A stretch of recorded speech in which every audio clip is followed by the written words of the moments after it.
शर्मा कर वह अनुराग को बोली, क्या आप भी? अनुराग ने पूनम का मुस्कुराता हुआ चेहरा देखा और उसके बदले हुए विचारों से अनुराग खुश हुआ।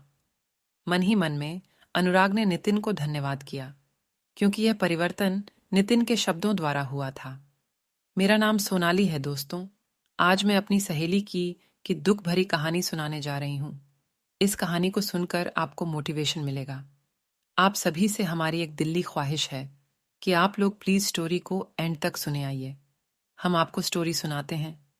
अरे पूनम, तुम सांवली, ऊपर से ये काली साड़ी वो अच्छी दिखेगी क्या? तुम्हारे ऊपर पहले ही तुम्हारे रंग को देखकर लोग ताना मारते हैं। अनुराग पूनम को बोला, देखो ना अनुराग, मैं बोलती तो कहती सांस बोलती रहती है। हमेशा ऐसा लगता है जैसे कौवे को काला टीका लगाया हो। पति और सास का बोलना सुनकर जरा उदास हो गई। वो काली नहीं थी। पूनम नाक नक्शे में अच्छी थी, पर पति और सास कलर को लेकर पूनम को हमेशा ताना मारते थे। क्या करेगा, वो भी वह गोरा और पूनम सांवली लोगों का। क्या वो तो नाम रखने में पीएचडी होते हैं। ब्लैक और वाइट जोड़ी बोलते थे दोनों को। अनुराग का मन वैसे साफ था। पूनम को अगर कोई कलर को लेकर बोलता तो उसे जरा भी अच्छा नहीं लगता था। इसीलिए वह भी थोड़ा बहुत बोल देता था, ताकि वह जिद ना करें। लेकिन जब वह बोलता था तो उसे इस बात का पछतावा होता था। उसकी माँ घर में हमेशा कड़वाहट रखती थी। आज भी वैसे ही हुआ। घर में उत्सव के माहौल में सुबह जब सास ने पूनम से बात की तो वह थोड़ी घबराई हुई थी। उसका चेहरा भी शांत था। अनुराग वास्तव में खुद पर शर्मिंदा था। अपराधी की तरह बैठने के बजाय वह काम के लिए बाहर गया। कई सारी महिलाएं काली साड़ी पहनकर सड़कों पर चल रही थीं। सभी ही गोरी थी ऐसा नहीं था, लेकिन उन पर वह काली साड़ी अच्छी लग रही थी। अनुराग काम की जगह पर गया। उसका बचपन का दोस्त नितिन और उसका पूरा परिवार साथ में था। जान पहचान हुई तभी पीठ के पीछे से नितिन की पत्नी आई। वह भी काली सांवली ही थी, काली साड़ी पहनी थी। उसने पीछे से एक आवाज आई, दीदी अच्छी दिख रही हो आप, आपकी साड़ी भी अच्छी है। और आप भी। पूर्वी के चेहरे पर खुशी आई। उससे ज्यादा नितिन खुश हो गया था।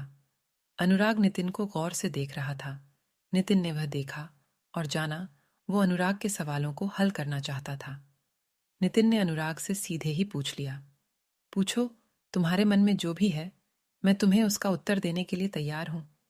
अनुराग पहले हड़बड़ाया, फिर वह बोलने लगा कि नहीं नहीं, ऐसा कुछ भी नहीं है। नितिन ने अनुराग से कहा, तुम मुझे नहीं जानते कि मैं लोगों का मन कितने अच्छे से पढ़ सकता हूं। तुम तो मेरे बचपन के मित्र हो। तुम्हारे मन की बात भला मुझसे कैसे छुपी रह सकती है। नितिन आगे बोला, चलो ठीक है, तुम्हारा सवाल भी मैं ही बता देता हूं। तुम यही सोच रहे हो ना कि मेरी पत्नी जो रंग से काली है और आज उसने काली साड़ी पहन रखी है, फिर भी वह और मैं इतना खुश। कैसे? अनुराग सब कुछ शांति से सुन रहा था और कुछ भी बोल नहीं पा रहा था। नितिन बोला, काला रंग ऐसा रंग है जिसमें दुनिया का कोई भी रंग मिला दे वह कभी नहीं बदलता, यानी कि किसी और रंग की संगत में वह अपना अस्तित्व कभी नहीं छोड़ता। इसी प्रकार पूर्वी भी दिल से एकदम उस कलर के जैसी है, कभी भी रंगीन ना होने वाली लड़की है। वह अपने मर्जी से जिए, यही मुझे लगता है। मैं उसे खुश देखना चाहता हूं, लोगों का क्या।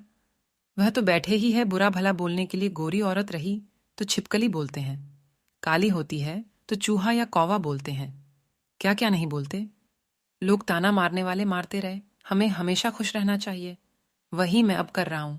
वो सुबह मुझे बोली, मैं कैसी दिख रही हूं, अच्छी लग रही हो। तुम ऐसा बोलने पर उसके चेहरे पर वह कोलगेट स्माइल देखकर मुझे सकारात्मक ऊर्जा मिली। घर से बाहर निकले तो सभी बोलने लगे कि अच्छी लग रही हो। भाभी, हम दोनों ने अच्छे मन से यह बात सोची, कोई ना कोई ताना मारने के लिए बोला ही होगा ना। उस वजह से जीने की दिशा क्यों बदले। अनुराग को उसके घर का सुबह का माहौल याद आया। वह खुद पर ही चीढ़ गया। उसे लगा वो सचमुच में गलत था। मैं ही पूनम को दुख देता हूं, उस वजह से सब उसे बोलते हैं। अब मुझे ही अपनी भूल सुधार कर उससे माफी मांगने होगी। उसने हंसते हुए नितिन को अलविदा कहा। अपना काम निपटाकर वह एक साड़ी की दुकान पर गया। पूनम के लिए उसने काले रंग की साड़ी ली और घर गया। घर जाने के बाद पूनम शांत बैठी थी। उसने पूनम को आवाज दी और साड़ी उसके हाथों में दे दी। पूनम को जरा अलग ही लगा। उसने प्रश्नार्थक नजरों से अनुराग की ओर देखा। उसने बॉक्स खोलकर देखा तो काले रंग की साड़ी थी। पूनम, मैं लाया हूं तुम्हारे लिए, यह साड़ी आज पहन के दिखाओ, कैसी दिखती हो? तुम अच्छी नहीं लगी तो बदल देंगे, साड़ी को देखने तो दो कैसी दिखती हो। तुम इस रंग में पूनम को जरा अच्छा लगा। चलो तैयार हो जाओ, जल्दी हम जरा बाहर जाकर आते हैं, एक क्लाइंट के पास जाना है, उन्होंने बुलाया है। जोड़ी में अनुराग का बोलना सुनकर पूनम तैयार होने गई। काली साड़ी, उस पर हल्का सा मेकअप और लंबे बालों की छोटी अनुराग भी, क्या अनुराग की माँ भी, रानी को देखते ही रह गई। अनुराग बोला, रानी सॉरी। हाँ, अरे लोगों की बातों में आकर मैं तुम्हें हमेशा बोलता रहा, और खरा सौंदर्य किसमें है यह मैं भूल गया था। रंग दो ही है, यह जानकर फिर जीना छोड़ दे। क्या अपनी खुद की पसंद छोड़ दे? क्या तुम्हें काली रंग की साड़ी पहनना बहुत अच्छा लगता था ना?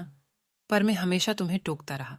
अब मुझे समझ में आया, किसी भी रंग में रंगते वक्त मन साफ हो तो खूबसूरती निखरती है। तुम चाहती हो वैसे ही जियो, मैं कभी भी तुम्हें नहीं बोलूंगा। और हाँ, सचमुच सुंदर दिखती हो, तुम्हारे रंग पर अच्छा खिलता है।